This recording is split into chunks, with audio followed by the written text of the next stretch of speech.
نماز کی اصل حقیقت ذکر ہے، اللہ کی یاد ہے۔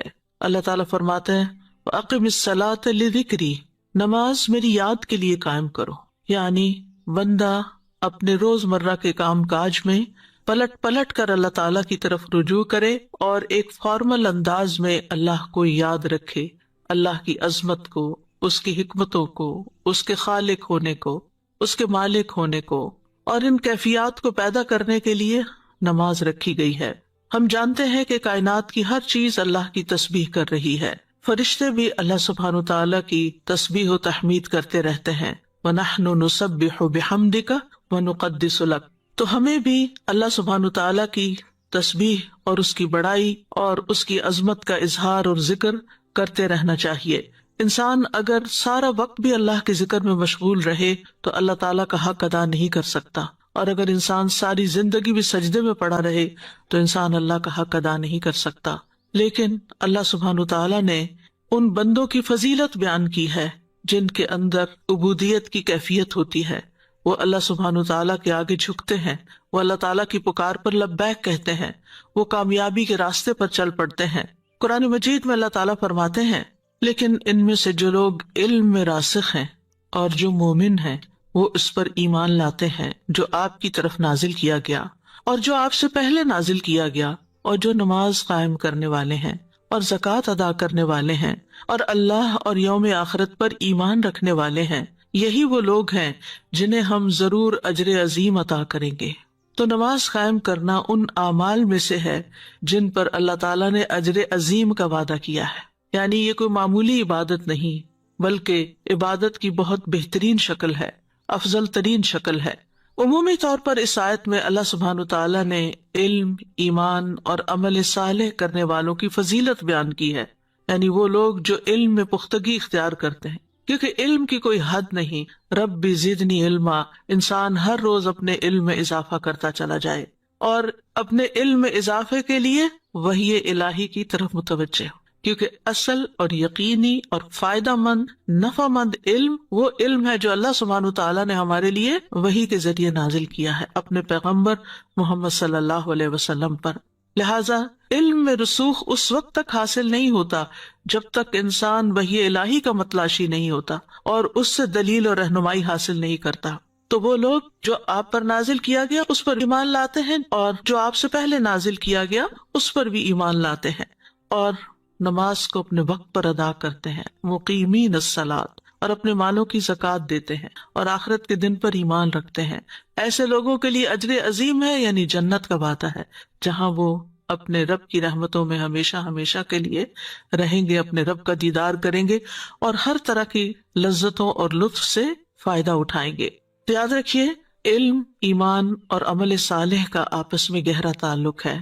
جب تک انسان مضبوط علم حاصل نہ کرے اس وقت تک صحیح طور پر عمل نہیں کر سکتا، اور اگر عمل صحیح نہیں تو اس کا مطلب ہے کہ ایمان میں کمزوری ہے، کمی ہے۔ ایمان ہمارے پاس زندگی میں جتنی بھی چیزیں ہیں ان میں سب سے قیمتی چیز ہے، یہ ہماری وارڈروب سے زیادہ قیمتی ہے، ہماری جیولری سے زیادہ قیمتی ہے، ہمارے گھر سے زیادہ قیمتی ہے اور ہماری گاڑی سے زیادہ قیمتی ہے۔ ہمیں ہر روز اس کی فکر کرنی چاہیے اور اس کو بہترین طریقے پر پڑھنے کی کوشش کرنی چاہیے۔ کبھی یہ نہیں سوچنا چاہیے کہ اب ہمیں یہ دعائیں سب آتی ہیں، ہمیں ان کا مطلب آ گیا ہے، نہیں، ہم اس کی پوری حقیقت کو نہیں سمجھ سکتے، اس لیے ضرورت اس بات کی ہے کہ بار بار ہم اس کا علم حاصل کرتے رہیں۔ نماز کو بھی ایمان کہا گیا ہے، وما کان اللہ لیضیع ایمانکم، کیونکہ نماز میں انسان کی نیت، قول اور عمل سب کچھ ہوتا ہے، اور ایمان کی بھی یہی تعریف ہے، اس میں بھی نیت، قول اور عمل تینوں چیزیں ہوتی ہیں۔ تو اس لیے ہمیں نماز کی طرف پوری طرح توجہ کرنی چاہیے اور اس کے لیے اپنے علم کو مضبوط کرنا چاہیے۔ راسخون، راسخ کی جمع ہے، راسخ کا مطلب ہوتا ہے کسی چیز میں مضبوطی سے گڑ جانا، اس علم کا پختہ ہو جانا۔ اگر میں آپ سے پوچھوں کہ التحیات للہ کا کیا مطلب ہے تو آپ تھوڑا سا غور کریں گے، بھولے ہوئے ہیں کیا مطلب ہے، یہ کیوں بولتے ہیں ہم، لیکن ہم ہر روز التحیات للہ دن میں کئی دفعہ پڑھتے ہیں، لیکن ہم اس میں راسخ ابھی تک بھی نہیں ہے۔ اس لیے اس علم کا حاصل کرنا ضروری ہے کہ ہم جو کہیں نماز کے ایک ایک لفظ کو اچھی طرح سمجھ کے کہیں، راسخ وہ ہوتا ہے جو ایسا مضبوط درخت ہوتا ہے جس کو کوئی آندھی، کوئی ہوا، کوئی چیز ہلا نہیں سکتی. یعنی ہمارا اس طرح علم ہو نماز کے بارے میں کہ اس پر کسی قسم کے شکوک و شبہات کچھ بھی اثر نہ کریں. اور پھر یہ کہ اللہ کے لیے عاجزی کرتے ہوئے، انتہائی جھکے ہوئے، کیونکہ جس کے اوپر علم کے پھل لگنے لگتے ہیں وہ انسان عاجز ہونا شروع ہو جاتا ہے. اور نماز کے اندر بھی عاجزی ہوتی ہے. اور راسخ فی العلم وہ ہوتا ہے جس کے اندر تقویٰ ہوتا ہے، عاجزی اور انکساری ہوتی ہے، دنیا کے بارے میں بے رغبتی ہوتی ہے، اور وہ اپنے نفس کے ساتھ مسلسل مجاہدہ کرتا رہتا ہے. کیونکہ جو نئی نئی چیزیں سیکھتا ہے انسان، وہ اس کو اپنے اندر لانے کی کوشش کرتا ہے، اور اس کے لیے انسان کو محنت کرنی پڑتی ہے، جد و جہد کرنی پڑتی ہے، ایک کانشیس لائف گزارنی پڑتی ہے.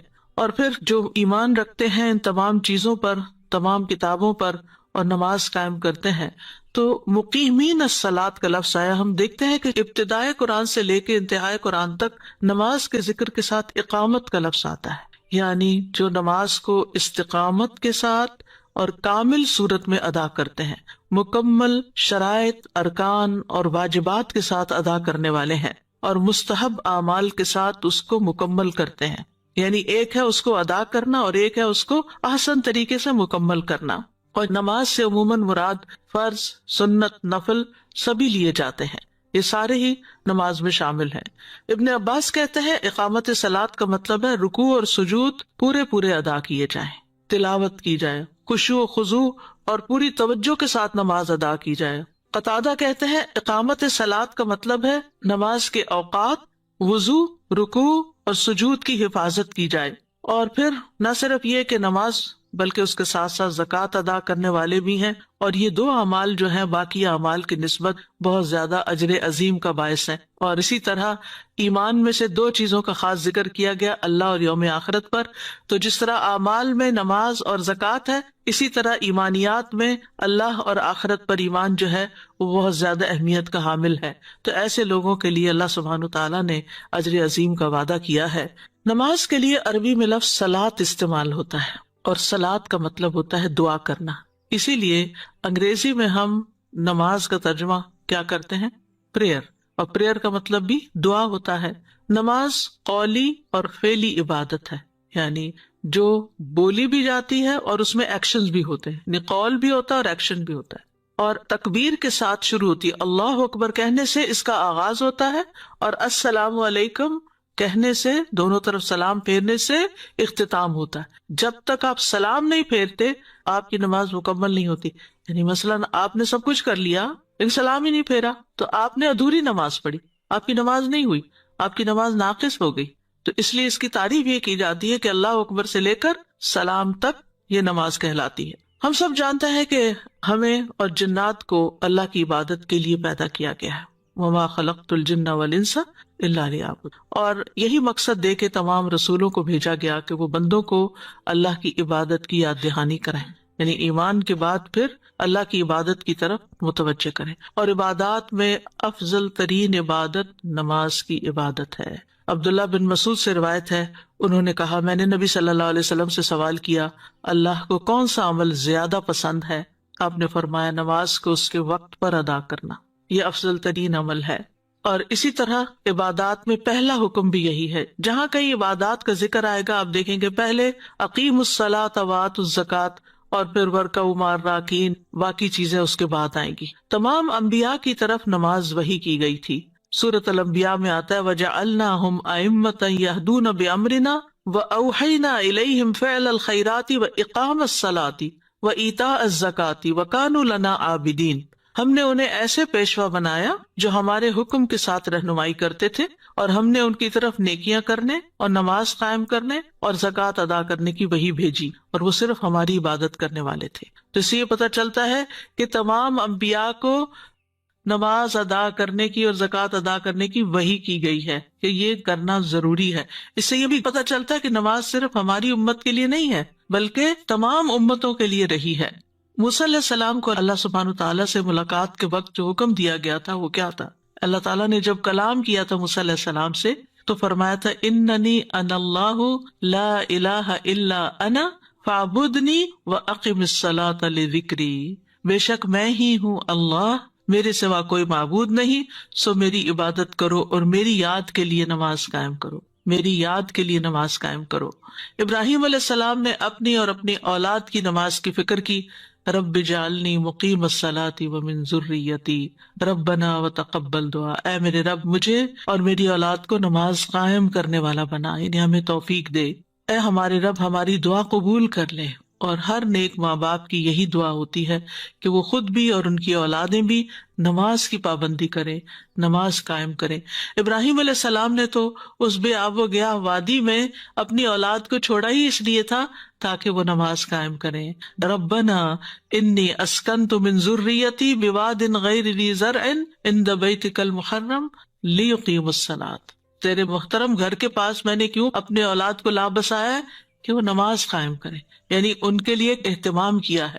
اسی طرح ہمیں بھی گھر خریدتے ہوئے یا کہیں رہتے ہوئے اس بات کی ضرور فکر کرنی چاہیے کہ مسجد قریب ترین ہو تاکہ نمازوں کی ادائیگی اقامت کے ساتھ یعنی پراپر طریقے سے ہو سکے۔ عیسیٰ علیہ السلام کے بارے میں آتا ہے کہ انہوں نے پنگھوڑے میں نماز کا ذکر کیا تھا، وَأَوْصَانِي بِالصَّلَاةِ، ابھی وہ بچے ہیں، بیبی ہیں، پنگھوڑے میں ہیں، اور وہ بتا رہے ہیں کہ وَأَوْصَانِي بِالصَّلَاةِ کہ اللہ نے مجھے نماز کی تاکید کی ہے۔